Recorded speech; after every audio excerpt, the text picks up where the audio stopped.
인간은 사회적인 동물이라고 얘기합니다. 이 사회적인 동물이라는 말은 이렇게 관계 속에서 살아가는 존재들이라는 말입니다. 이 관계가 잘 돼야 서로 덕이 되고 이렇게 유익이 되고 그렇습니다. 이 관계가 잘 돼야 나도 좋고 그 관계 때문에 또 상대방도 좋고 이제 이런데 이 관계가 얽히고 설키고 해버리면 나도 힘들고 또 나 때문에 저 사람도 힘들고 저 사람 때문에 나도 힘들고 이제 이 사람들 때문에 옆에 사람들까지 이제 다 힘들어지거든요. 그래서 이 사회적인 동물 관계 속에서 이렇게 인격과 인격으로 만나는 인간관계, 이게 너무 중요한 걸 이제 우리가 생각을 합니다. 마틴 부버라고 하는 사람이 있었는데요. 그 사람이 쓴 책 가운데 이제 나와 너라고 하는 책이 있습니다. 그 인간관계에 대해서뿐만 아니라 하나님과의 관계에 대해서 굉장히 중요한 얘기를 하는데요. 이제 부모가 볼 때 그렇대. 인간관계들 이렇게 보면 너무 계산적인 것 때문에 만난다는 거죠. 부부가 만날 때도요, 이렇게 그냥 서로 사랑해서 만나는 게 아니고, 내가 저 사람한테 장가 가면 이게 무슨 플러스 되는 게 뭘까? 내가 저 사람한테 시집 가면 내가 플러스 되는 게 뭔가? 이 계산을 해보고 그렇게 이제 부부 결혼도 하고요. 자녀를 낳는데도요. 요즘에 이제 뭐 아주 이거는 정답처럼 얘기하거든요. 왜 아이를 많이 안 가지려고 하느냐? 그러면 저도 들어봤거든요. 아이 하나 키워내는데 2억인 거던데요. 그러면 아이 둘, 셋을 키우면 4억, 6억이 드는데 내가 그 능력이 어디 있겠냐. 그리고 그걸 죽어라고 키워놔 보면 나중에 결국은 그 자녀들한테 우리가 받을 수 있는 게 뭐냐. 예. 그렇게 잘 키워서 이렇게 내놨을 때 자녀들에게 우리가 받을 수 있는 게 뭐냐. 그러니까 그 자녀들 키우느라고 고생할 게 없고 그 돈 있으면 차라리 잘 먹고 놀러 다니고 좀 이렇게 부부간에 좀 행복하게 사는 게 낫지.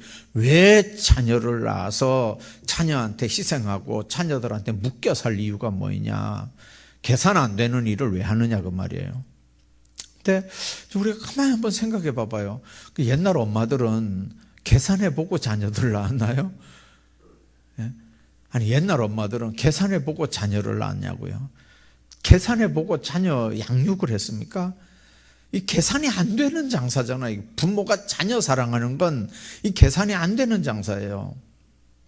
이제 저도 애들 이렇게 결혼시켜가지고 그게 이제 어떨 땐 느껴져요.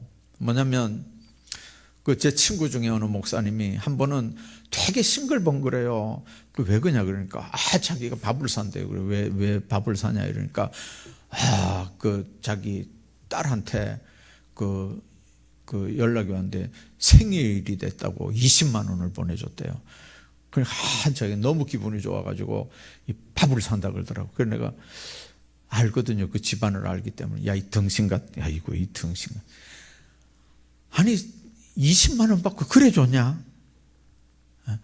아니 네가 가한테 투자한 거 생각해봐라. 1년에 등록금 학교 다니는 등록금에 기숙사비에 그 뒷바라지 한 거 생각해봐라. 그 1년에 얼마를 투자했을 낀데 1년에 달랑 그 20만 원 받고 너무 좋아하는 거예요. 너무. 이게 계산이 안 되는 짓을 하고 있는 거예요. 그래서 내가 이거 이 등신아 그랬더니 그 등신이 또 여기 또 하나 서 있거든요.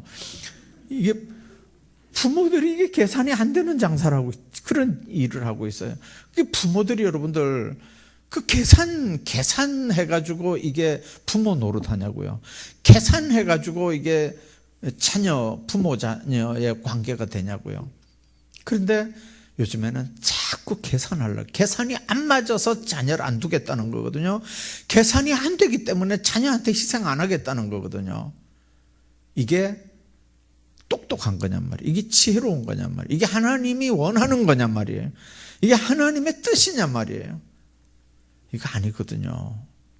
오늘도 무슨 어떤 신문을 보니까 내년에 지방에 있는 대학들 중에 한 반 이상이 학생 모집 못해가지고 내년에 벌써 난리, 지금 9월 달인데 내년 3월 달에 입학할 학생 수시 막 이렇게 모집하는데 뭐 학생이 있어야 뭘 어떡하죠. 학생이 없으니까 아예 안 되는 거예요. 그 옛날에는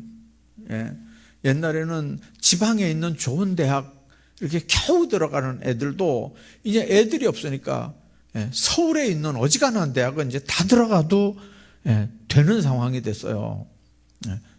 아이들 숫자가 없으니까요.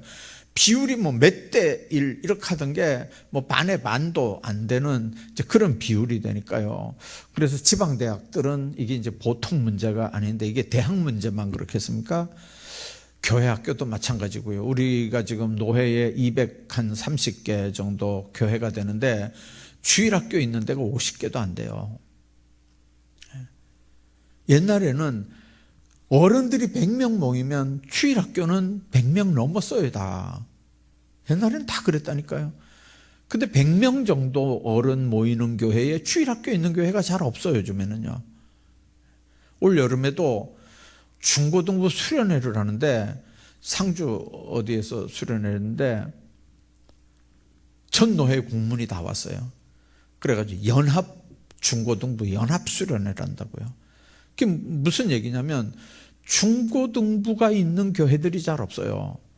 교회에 중고등부 학생 뭐 한 7명 이렇게 많이 있으면 있는데 그 아이들을 한 4명 놓고 무슨 중고등부 수련회 이런 거 못 하잖아요. 근데 옛날 같으면 무슨 어디 경주나 어디나 이렇게 모여서 이렇게 세미나 하는데 이렇게 이제 보내면 됐는데 요즘에 코로나 때문에 그런 거 안 하거든요. 그러니까 노회에서 하는 수 없이 강사를 불러가지고 이제 노회 안에 있는 모든 교회 중고등학생들을 이렇게 불러가지고 모아서 연합 재직 수련회를 했어요.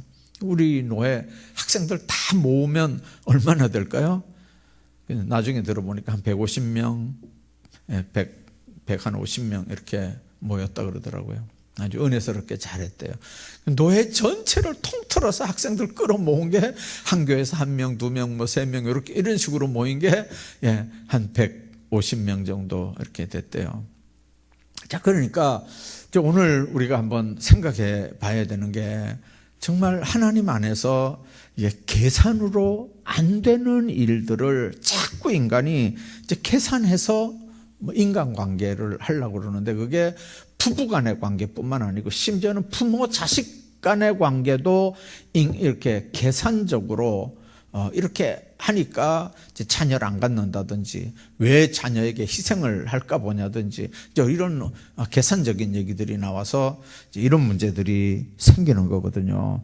자, 그런데 인간관계는 이제 그렇다 치고 그 인간관계, 그래서 언제든지 계산이 안 되면 인간관계 안 되는 거예요.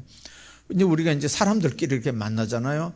만나도 그저 내가 밥 한 번 얻어 먹었으면 그 다음에는 또 내가 이렇게 사야 되고 이게 왔다 갔다 해야 이게 인간관계 계속될 거 아니에요. 자, 그런데 이제 돈 문제만 또 그런 게 아니고요. 이제 성격 문제도 그렇고 여러 가지 이렇게 얽히고 설킨 문제들이 있잖아요. 근데 인간관계는요, 그냥 둘 놔두면 이게 안 된다는 거예요. 그래서 이 사이에 제3자, 중재자가 있어야 이 사람하고 이게 연결이 시켜진대요. 그 제3의 중재자가 누구냐? 그게 초월자 하나님이라는 거죠. 그래서 진정한 인간관계는 그게 부부간에도 예수 그리스도가 중재자여야 부부간에도 부부전선에 이상이 없어지고 자녀들과 부모 간에도 하나님이 거기 개입이 된 관계래야 부모 자식 간에도 문제가 없고 교인들과 교인들과의 관계, 여기 강제력이 있습니까? 아무것도 없잖아요. 이런 관계에서도 예수 그리스도가 중보자가 돼야 성도와 성도의 관계가 온전해진다는 거예요. 자, 그 부부 얘기인데요. 이렇게 인격과 인격과의 아름다운 만남, 언제든지 깨질 수 있는데 거기에 하나님이 개입이 되고 예수 그리스도가 개입이 되고 절대적인 존재가 개입이 될 때, 그때 본인뿐만 아니고 그 만남을 통해서 주변의 많은 사람도 하나님 앞에 아름답고 이제 행복한 인간관계들을 가질 수 있다는 거죠. 자, 이제 그러면서 부모가 아주 무서운 얘기 하나를 했어요. 하나님을 인격적으로 대하는 게 아니고 물질적인 존재로 하나님을 대한다는 거예요. 사람 사이에만 그렇게 계산적으로 대하는 게 아니고 하나님을 대할 때도 인간들은 그렇게 계산적인 관계로 하나님을 대한다는 거예요. 그래서 예를 들어 교회 출석하는 거, 와서 예배 드리는 거, 교회 생활하는 거, 이거는 인간과의 만남들이기 때문에 그렇지만 여기에서 이제 하나님 앞에 신앙생활하는 관계도 여러분들 이게 인격적으로 대하는 게 아니고 어떤 하나님이 물질적인 존재로 아니면 머리로만 주님에 대해서 알고 가슴으로는 하나님을 사랑하지 않기 때문에 주님을 나의 구주로 영접한다고 말은 하는데 실제로 자기 주인은 여전히 자기고, 그래서 자기 자신으로 세상을 살면서 하나님은 단순히 내게 복을 주시는 그런 존재 정도로, 문제를 해결해 주시는 그런 존재 정도로 하나님을 생각한다는 거죠. 여러분들, 나와 하나님과의 관계, 이게 똑바로 되려면 어떻게 돼야 될까요? 성령께서 역사하지 않으면 나와 하나님과의 관계도 방법 없습니다. 자, 오늘 본문 20절에 보면 너희 의가 서기관과 바리새인보다 낫지 못하면 결단코 천국에 들어가지 못한다, 그렇게 말씀합니다. 자, 우리 예수 믿고 신앙생활하는 가장 근본적인 궁극적인 목적은 뭔가요? 천국 들어가는 겁니다. 믿습니까? 이거 아니면 예수 뭐하러 믿겠어요? 예. 착하게 살라고 믿는 거는요, 저 목탁 두들기는 사람도 오늘 저녁에 뉴스 보니까 조계종 스님들이 집단 폭행을 했다고 뉴스에 막 나오고 그러던데, 여러분들 그 스님들 그 세계도요 아주 착한 사람들도 많고요, 양심적인 사람도 많이 있어요. 근데 지옥 갈 건데 양심적이면 뭘 하겠어요. 근데 정말 우리가 생각해야 되는 건 하나님의 의가 도대체 뭔데 너희 의가 서기관과 바리새인보다 낫지 못하면 천국 들어가지 못한다고 했느냐, 하나님의 의가 도대체 뭐냐 하는 거. 또 예수님은 제자들에게 너희 의가 서기관과 바리새인보다 낫지 못하면 안 된다 이렇게 하는데 그 말의 의미가 도대체 뭐냐, 그리고 이제 어떻게 살아야 그들보다 더 주님이 요구하는 의로운 삶, 의의 삶을 우리가 살 수 있느냐, 오늘 저녁에 이 세 가지 좀 얘기하려고 합니다. 자, 우선 하나님이 말씀하시는 의가 뭘까 하는 겁니다. 자, 성경에서 말씀하고 있는 의는 두 인격체 사이에 의로운 관계를 문제 삼는 겁니다. 예. 인간과 하나님과의 관계에서 의는 뭡니까? 인간과 하나님과의 관계에서 의는 언약이라고 하는 언약 당사자들이거든요. 그래서 하나님은 그 언약이라고 하는 걸 통해서 인간에게 약속했어요. 내 백성이 된다. 내가 보호하겠다. 내가 지키겠다. 내가 네 자손 수천 대까지 내가 복주겠다. 내가 너와 함께 하겠다. 하나님 쪽에서는 인간들에게 그렇게 약속했어요. 그 언약을 통해서 인간들은 뭡니까? 우린 다른 신 안 섬기고 하나님만 섬기겠습니다. 우린 다른 우상들한테 절 안 하겠습니다. 우린 하나님만 잘 섬기고 하나님만 경외하겠습니다. 언약 백성들이에요. 그래서 구약, 신약 하잖아요. 그 약이라는 말이 언약이라면 약조예요. 약조. 예. 자, 우리는 하나님과 인간 사이에 그렇게 언약 백성들이에요. 자, 그런데 하나님은 한 번도 인간과 언약에서 하나님 쪽에서 인간 그 언약을 파기한 적이 없어요. 언약은 언제든지 누가 깼습니까? 인간 쪽에서 깼어요. 인간 쪽에서 깼어요. 그래서 하나님과 관계에서 의가 뭐냐면요, 그 언약을 지키는 게 의예요. 하나님은 의로운 분이기 때문에 한 번도 언약을 깨지 않았어요. 그분은 의를 지켰어요. 근데 우리 인간들은 약속을 해놓고 그 의를 지키지 못했어요. 그래서 인간과 하나님 사이에서 하나님은 의를 행하셨고 우리 인간들은 불의를 행한 거예요. 범죄하면 불의거든요. 자, 그게 하나님과 인간 사이는 그런데 인간과 인간 사이의 의는 뭡니까? 우리가 세상 살면서 많은 약속을 하고 삽니다. 여러분들, 법이라고 하는 것도 그래서 만들어 놓은 거예요. 법이 있어도 교묘하게 이용을 하는데 허점을 알잖아요. 그걸 누가 제일 잘 알까요?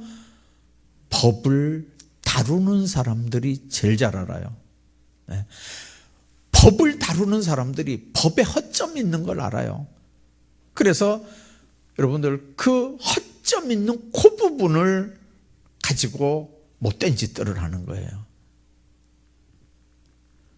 보통 사람들은 법을 모르니까 그냥 무작정 범죄했다가 그냥 덜커덕 수갑 차고 들어가지만 그 법을 아는 사람들은요, 미꾸라지처럼 잘 법망을 피해가지고 요리요리 피하다가 덜커덕 걸려드는 거예요.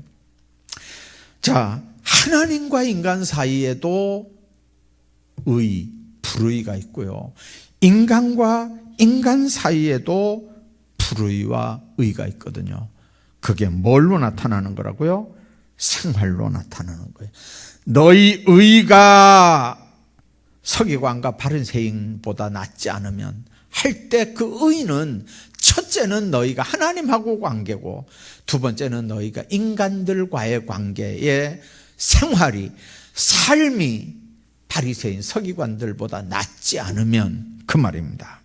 그러니까 우리 신앙생활에서 규정된 하나님과 사람 사이의 기초적인 의무의 문제가 의의 기준이 되고 잣대가 되는 거예요. 자, 그러면 예수님은 제자들에게 너희 의가 서기관과 바리새인보다 낫지 않으면 안 된다 그랬거든요. 이제 칼빈 같은 사람들은 이 부분을 해석하면서 바리새인의 가식적이고 위장된 경건보다 너희가 더 낫지 않으면, 그렇게 이 말씀을 해석하는 거예요. 바리새인의 가식적이고 외식적인 경건보다 너희가 더 낫지 않으면. 그런데 또 유명한 메투엘리라고 하는 신학자는 이 부분을 이렇게 해석을 했어요. 바리새인들의 율법에 대한 충정과 열심, 그 열심, 그거보다 너희들이 더 낫지 않으면, 이렇게 해석을 했어요. 뭐 두 개 어느 거래도 상관은 없어요. 자, 근데 마태복음 23장에 보면 칼빈 말보다 메투엘리의 주석이 조금 더 이렇게 가까운 것 같아요. 거기 마태복음 23장 23절에 보면 이런 말씀이 있어요. 너희가 박하와 회향과 근처의 11조는 들이되 율법에 도충한 바 정의와 긍휼과 믿음은 버렸도다. 의와 인과 이거 다 버렸다는 거예요. 자, 그러나 이것도 행하고 저것도 버리지 말아야 될 것이니라, 이렇게 말씀했거든요. 자, 예수님은 그거 다 없애라, 그거 다 쓸데없는 짓이다, 그렇게 안 하고요, 이것도 버리지 말고 이것도 행하고 그랬어야 된다는 거예요. 자, 그러면 바리새인들이 하는 뭘 지금 얘기하는 거예요? 율법에 대한 충정, 열심, 그거 버리지 말라는 얘기예요. 자, 그러니까 그들이 율법을 지키는 것보다 그들이 율법을 지키는 것보다 너희들은 그 율법을 더 잘 지켜야 된다는 얘기예요. 자, 바리새인들이라고 하면 뭐 전형적인 종교인들이죠. 종교인으로 행동거지가 아주 완벽한 사람들이에요. 그들은 외적인 면이나 뭐 생활면이나 뭐 어느 모습으로든지 간에 아주 율법을 범한다든지 의무와 책임을 소홀히 한다든지 그래서 남에게 약점을 잡힌다든지 무슨 이런 욕을 얻어먹고 빈축을 산다든지 이런 바리새인들은 전혀 하질 않았어요. 그래서 외형적으로 볼 때 그들의 행동이나 생활은요 거의 완벽한 것 같았어요. 그런데 여러분들, 이웃이나 타인들이나 사회에서 바리새인 뭐라 그러는 사람 없었거든요. 다 존경하고 다 인정해 줬는데 예수님은 와가지고 얼마나 뭐라 그랬는지 몰라요. 바리새인 화 있을진저 하면서 바리새인들 서기관들을 향해서 막 엄청 뭐라 그랬거든요.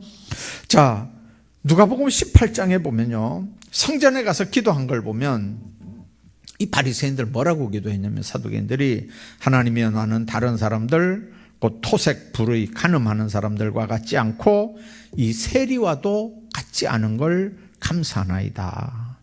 나는 일주일에 2번씩 금식했고 또 소득의 11조를 드립니다. 누가복음 18장에 9절부터 보면 그렇게 되어 있거든요.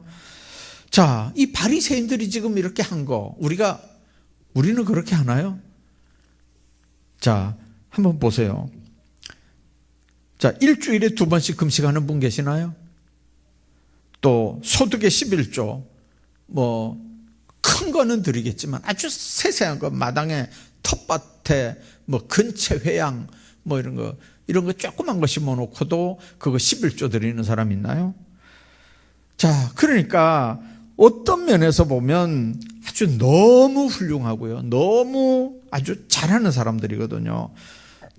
자, 그런데 한 종교인으로 채통을 지키면서 의무를 수행하면서 살기가 얼마나 힘든데도 잘 살았는데, 근데 주님은 너희 의가 서기관과 바리새인보다 더 낫지 못하면 천국 들어가지 못한다 그랬거든요. 우리 의가, 우리가 하나님과의 관계와 사람들과의 관계에서 의가 바리새인과 서기관들보다 더 나아야 된다는 거예요. 그래야 된다는 거예요. 그렇지 않으면 뭐죠? 천국에 들어가지 못한다는 거예요. 자, 그러니까 정말 우리가 이 말씀, 이게 어떻게 우리가 이걸 받아들여야 됩니까? 예수님이 왜 제자들에게 지금 이 얘기합니까? 그것은 지금 바리새인 서기관들, 종교인으로는 완벽한 사람들이지만 그 사람들은 신앙인들은 아니라는 거예요. 여러분들, 종교인과 신앙인, 우리 주님은 주님의 백성들이 종교인으로 사는 걸 원하지 않아요. 아까 얘기했잖아요. 우리가 바리새인만큼 삽니까? 못 살아요. 그런데도 주님 앞에 우리가 뭐가 그렇게 떳떳합니까? 아니, 바리새인들도 그렇게 예수님 앞에 혼났는데 우리는 그만큼 살지도 못하면서 우리가 왜 이렇게 주님 앞에 떳떳하냐고요. 이유가 있어요. 그 사람들은 종교인이고요, 우리는 신앙인이어서 그래요. 그 핵심이 뭔지 아세요? 그 사람들은 완벽하게 사는 거예요. 저 세리들, 저 창녀들하고 우리가 같지 않아서 하나님 감사합니다.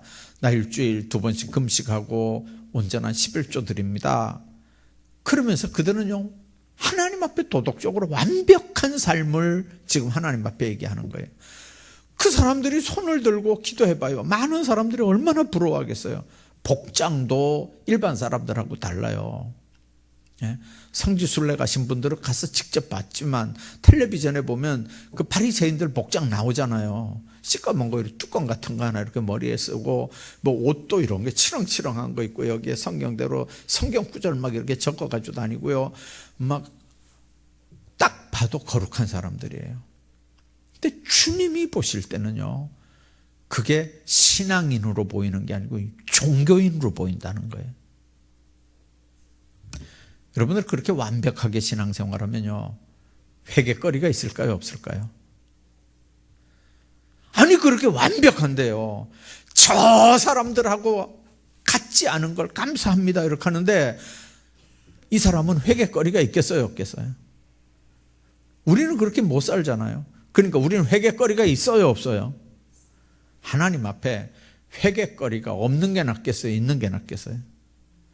없다고 큰 소리치다 당하는 것보다 있다고 겸손한 게 하나님 앞에 훨씬 나을 수 있어요. 여러분들, 종교인은 완벽하게 바리새인들처럼 해도 하나님 필요 없어요. 예수님이 필요 없다고요. 은혜가 필요 없다고요. 자기들은 완벽하게 종교 생활하니까요. 예수님 들어올 자리가 없어요. 예수님이 필요 없어요. 근데 저 죄인들, 세리, 창기들, 자기들은 죄인이잖아 지금요. 자타가 공인하는 죄인이에요. 주님의 은혜 아니면 세상에서도 못 살고 그 죄 문제 해결도 못하고 구원도 못 받아요. 그 사람들은 예수 없으면 안 되는 사람들이에요. 자, 여러분들, 행위가 완벽해서 예수님 없어도 되는 사람들이 복일까요? 부족해서 날마다 주님 앞에 징징거리면서 이렇게 또 잘 살아려고 그랬는데 또 못 살았습니다. 하나님 죄 안 지려고 그랬는데 또 졌습니다 하면서 하나님 또 용서해 주십시오 이렇게 하면서 주님 없으면 안 된다고 하는 그 사람이 하나님 앞에 차라리 나을까요? 주님은 전자가 아니고 후자예요. 예수님 없어도 괜찮다고 하는 완벽한 사람보다 그런 사람이 있을까요? 근데 본인들은 그렇게 생각하거든요. 나는 완벽하다, 나 죄 없다, 나 흠 없다. 그런 사람 주님이 원하는 게 아니고 나는 죄인이로소이다. 나는 하나님 없으면 안 되는 사람입니다. 나는 예수님의 십자가 피공로 없으면 안 되는 사람입니다.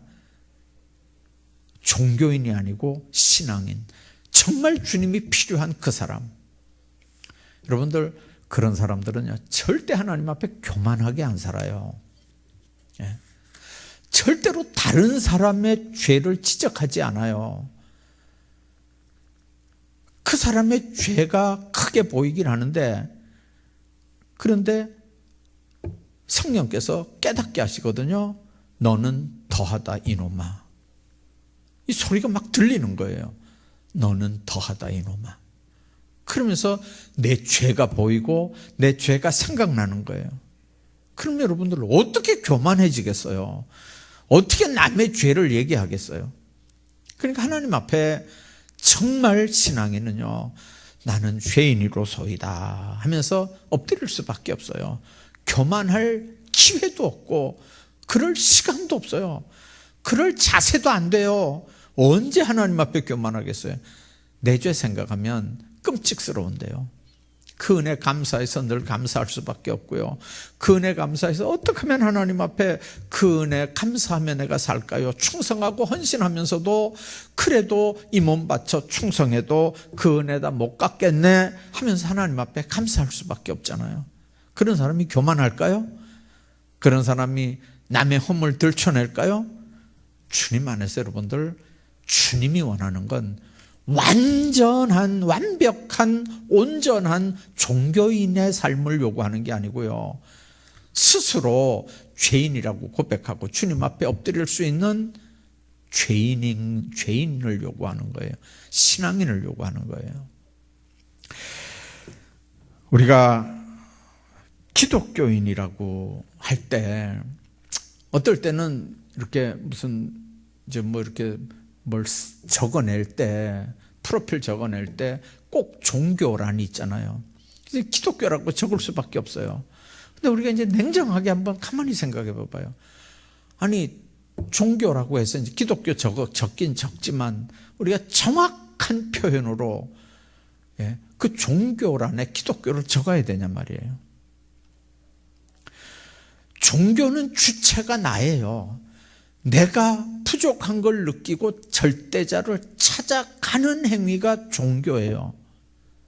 그런데 예수님은요, 내가 찾아가서 만나는 분이 아니고요, 그분은 하늘 보좌를 버리고 인간의 육신을 입고 인간 역사 속에 오신 분이에요. 성육신 하신 분이라고요. 그리고 하나님의 영으로, 성령으로 지금 우리 가운데 찾아와 주시고 내 안에서 지금 내 주인이 되주시는 분인 줄로 믿습니다. 예.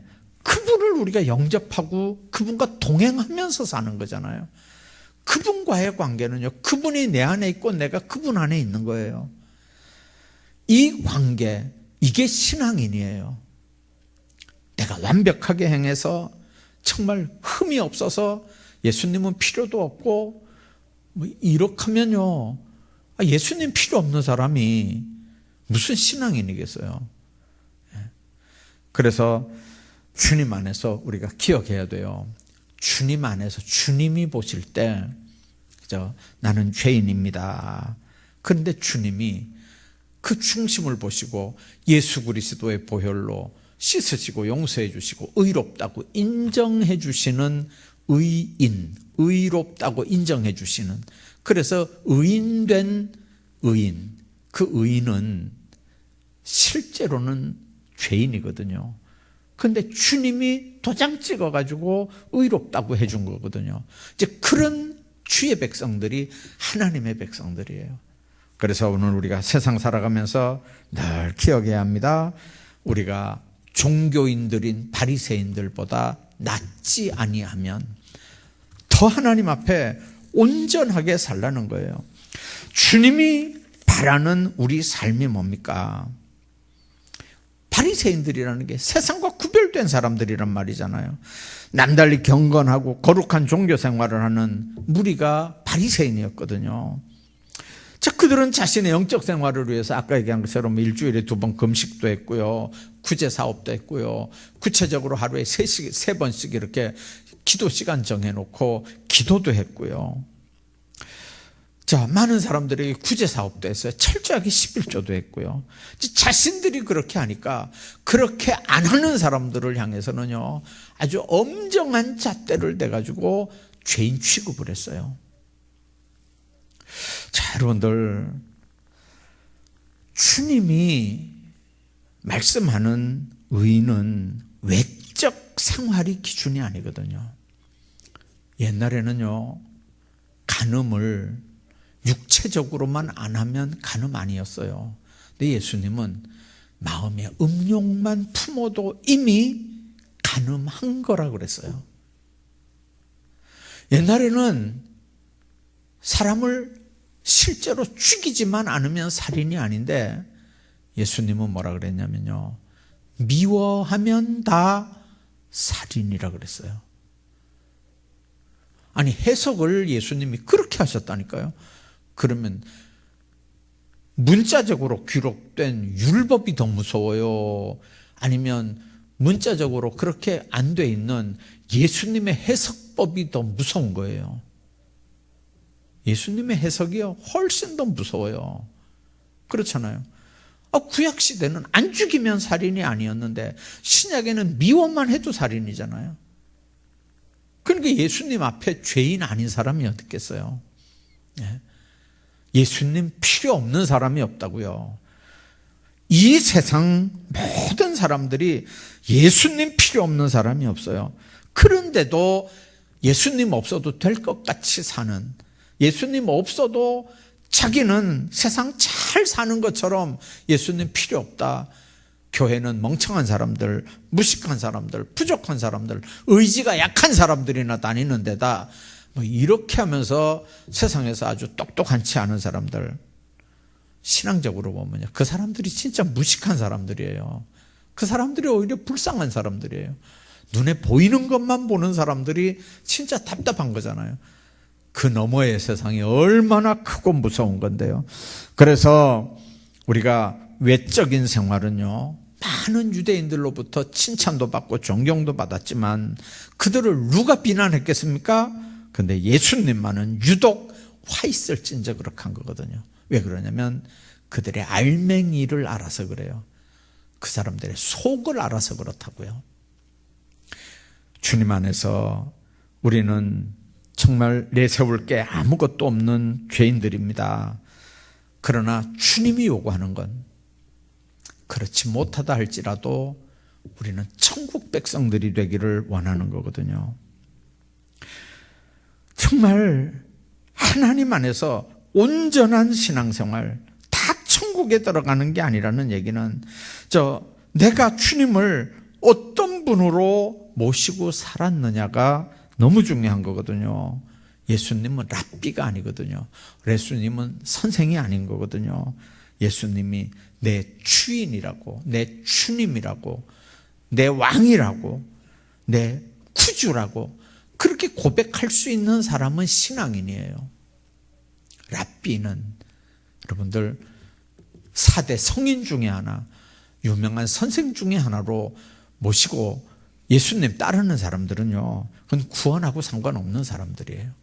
오늘도 여러분들 이 말씀들 기억하면서 내가 하나님 안에서 종교인으로 세상을 살아가는지, 교회 생활을 하는 건지, 아니면 천국 백성으로 신앙인으로 세상을 사는 건지, 내 의가 하나님 앞에나 사람 앞에 대단해서 더 이상 예수님의 은혜, 공로, 피공로 필요 없이 그렇게 완전한 사람으로 내가 세상 살아가는 건지, 난 예수님 없으면 안 된다고 하나님 앞에 엎드리고 살아가는 사람인지, 우리 스스로 여러분들 한번 생각하면서 정말 하나님 앞에 아름답게 신앙생활들 해나가는 하나님의 사람들 다 되시기를 주의 이름으로 축복합니다.